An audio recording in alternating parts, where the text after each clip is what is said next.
porque como ya lo mencionaba, pues nos ayuda a ver realmente una realidad que viene en un futuro y que nosotros pues aún nos estamos preparando para poder llegar a esa realidad. Bien, entonces tenemos que finalmente esto es lo que es la estructura de la Biblia, ¿ok?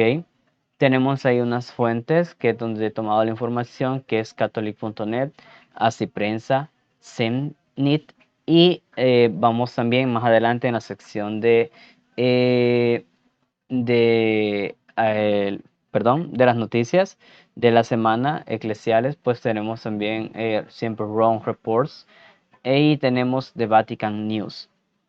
Y hay otro dato que se me escapaba ahí, que es lo que vamos a ver en estos momentos, unos videos siempre enfocados en lo que es la Biblia, pero están tomados de un canal de YouTube que se llama The Project Biblia o Bible Español.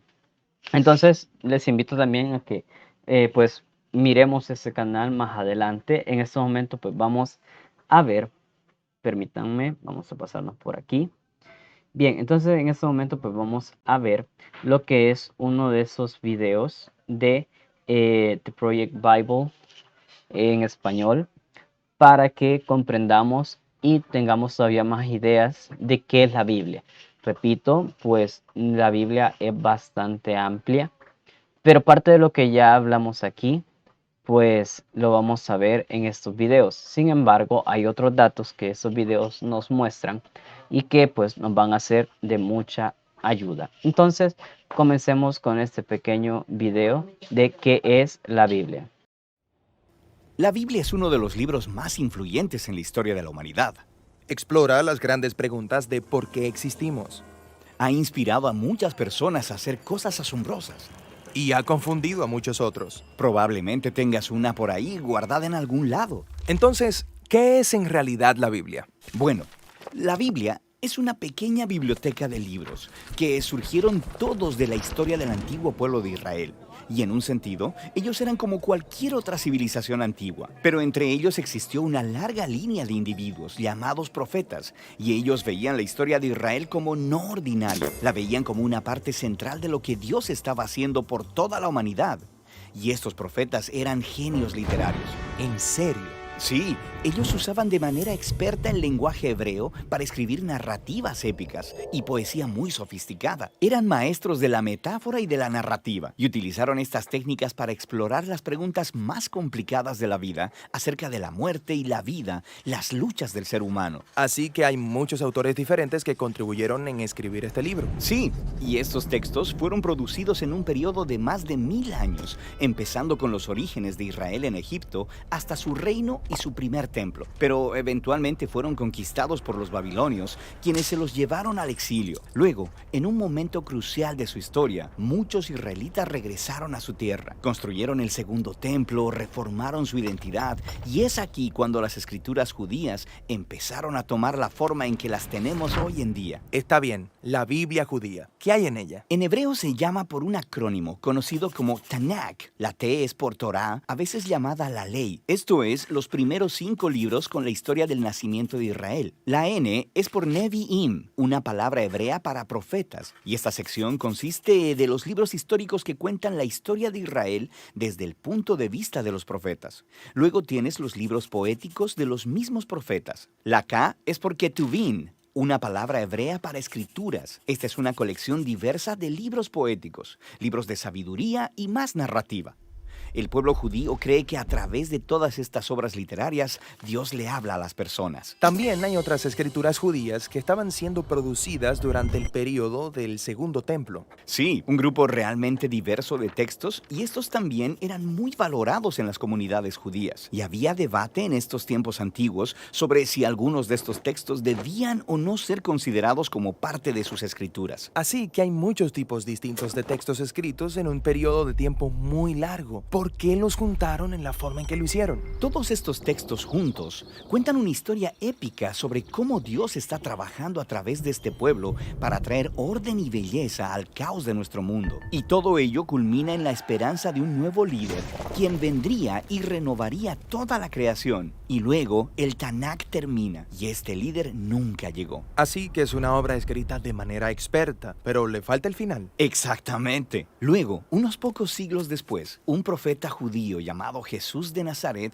entra en escena. Él decía que estaba continuando la historia del Tanakh. Así que Jesús hizo un montón de cosas geniales. Fue asesinado y sus seguidores decían que él había resucitado de los muertos. Sí, dijeron que Jesús era ese líder tan esperado, quien restauraría el mundo. Así que sus seguidores más tempranos, llamados apóstoles, compusieron nuevas obras literarias acerca de la historia de Jesús. Las llamaron Buenas Nuevas o Evangelios. Formaron un registro llamado Hechos acerca de cómo el movimiento de Jesús se extendió fuera de Israel y luego hicieron circular cartas a diferentes comunidades de Jesús por todo el mundo antiguo. ¿Y ellos consideraban estos escritos como parte de las Escrituras? Sí, los apóstoles escribieron todo esto como el cumplimiento de la historia épica que se encuentra en el Tanakh y estaban continuando con el genio literario de la tradición judía. También creían que Dios le estaba hablando a su pueblo a través de estos textos, al igual que por las escrituras de Israel. Así que esto es el Antiguo y Nuevo Testamento. Pero, ¿qué pensaban los primeros cristianos acerca de la literatura adicional durante el Segundo Templo? Grupos diferentes tenían diferentes puntos de vista acerca de algunos de estos libros, pero sabemos que leían y valoraban estos textos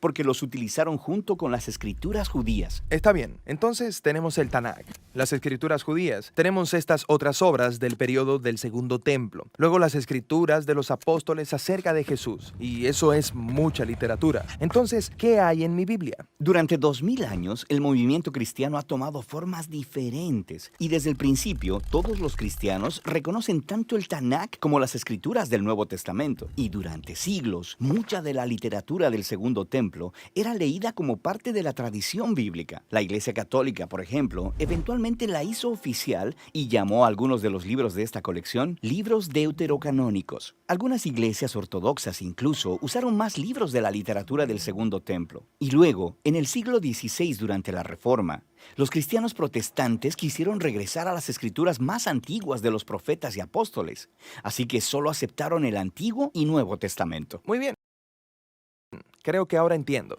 Pero ¿cómo es que una colección de libros producida en un periodo de más de 1000 años por todos estos autores diferentes dice una misma historia? Esta es la pregunta que responderemos en nuestro próximo video. Ok, bien, entonces tenemos ahí ese pequeño detalle. La verdad, como ya se dieron cuenta, esto es bastante curioso, pero nos ayuda. Bienvenido, Ay Reyes. Saludos, bro, pasando un rato por acá. No te escuchas. No estaba hablando en ese momento, tenía apagado el micrófono, pero gracias. Bien, entonces, como les decía, tenemos ese pequeño detalle. Ok, permítame, déjenme revisar algo. Entonces, ok, entonces sí. No, sí, pensé que de verdad estaba fallando el micrófono. Bien, entonces, como les decía, algo curioso también que debemos de recalcar aquí y es que si se dieron cuenta, y es lo que les decía, la Biblia no es un libro, es un conjunto de libros, es una biblioteca. Y cuando entramos a una biblioteca, pues sabemos de que no vamos a encontrar un libro que sea del mismo autor, por aquí, por allá, por aquí, por allá, sino que son diferentes autores. Entonces la Biblia tiene esa peculiaridad. Y quiero que lo comprendamos porque si sabemos, la verdad, la Biblia no fue escrita por una persona, no fue escrita por dos personas, sino que fueron escritas por muchas, muchas, pero muchas personas. Y como sabemos, cada persona es un mundo. Cada persona tiene su manera de cómo interpretar y ver las cosas. Y es ahí donde nosotros comprendemos por qué en la Biblia encontramos diferentes cosas.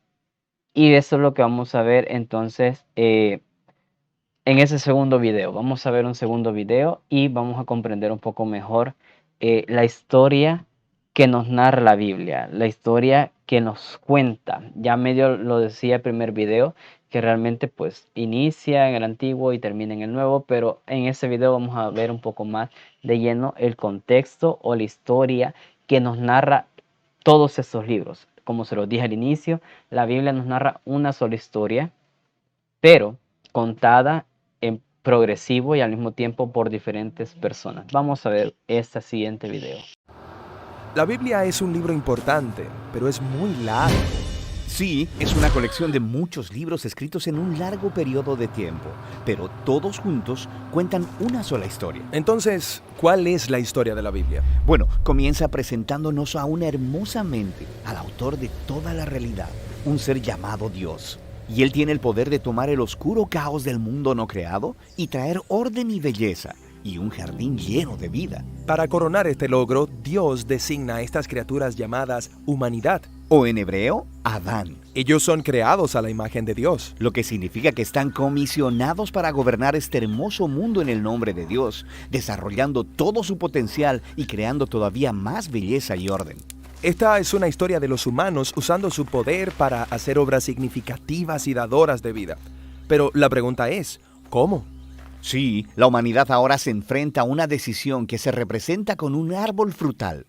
Así que los humanos podían asociarse con Dios y encontrar libertad al confiar en su conocimiento del bien y del mal.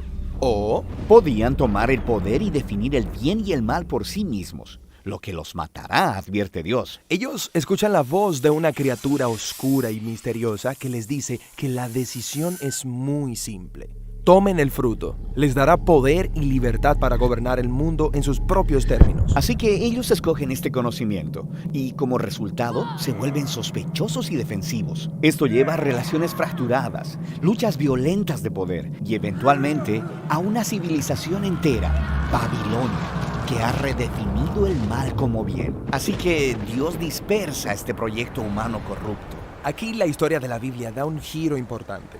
Nos acercamos a la historia de un hombre y una mujer que salen de Babilonia, Abraham y Sara. Sí, Dios promete que de ellos surgirá un nuevo pueblo, una nación que tiene otra oportunidad de tomar la decisión correcta. Si tienen éxito, se abrirá un nuevo camino hacia adelante para el resto de la humanidad. Esta es la razón por la que el resto de la historia de la Biblia se trata de esta familia. Y las cosas no salen muy bien. A pesar de la guía personal de Dios, la familia de Abraham se rinde ante la misma tentación, redefinir el bien y el mal en sus propios términos, separados de Dios. Incluso cuando los mejores de entre ellos estaban a cargo, gobernantes que amaban la guía de Dios y tenían sabiduría divina, aún ellos cedieron. Así que Israel fue advertido por sus propios profetas de que estas decisiones los llevarían de nuevo a Babilonia, esta vez como cautivos conquistados viviendo en el exilio.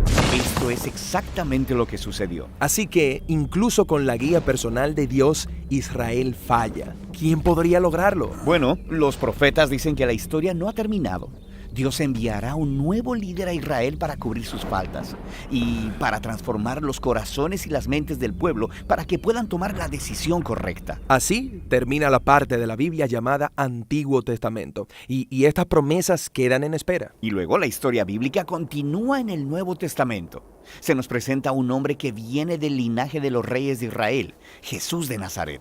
Él dijo que traería el cumplimiento de todas estas promesas. Él confrontó esa maldad oscura y misteriosa a la que toda la humanidad se había rendido y resistió su poder. Luego, él anunció que Dios había llegado para gobernar el mundo a través de él mismo. Jesús enseñó acerca de la definición de Dios del bien y el mal.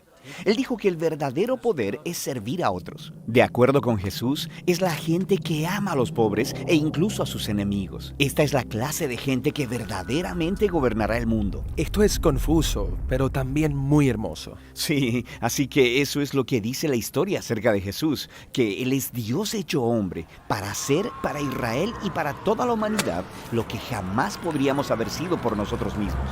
Él vino para tomar las consecuencias de nuestra maldad sobre sí mismo, y su amor sacrificial demostró ser más poderoso que la maldad, incluso más que la muerte misma. Así que ahora la humanidad tiene una nueva decisión. Representada por un nuevo árbol, un madero. Mantenerse en la antigua manera de ser humano o aventurarse en este nuevo camino. Y en esta historia, aquellos que eligen el camino de Jesús se encuentran a sí mismos empoderados por el poder de Dios. Las personas que saben que son amadas y perdonadas por Dios pueden volverse personas que aman y perdonan a otros. El movimiento de Jesús se dispersó rápidamente a través del mundo, formando estas nuevas comunidades, personas que siguen el camino de Jesús. Pero se enfrentan con problemas. Había persecución externa por parte de las personas en autoridad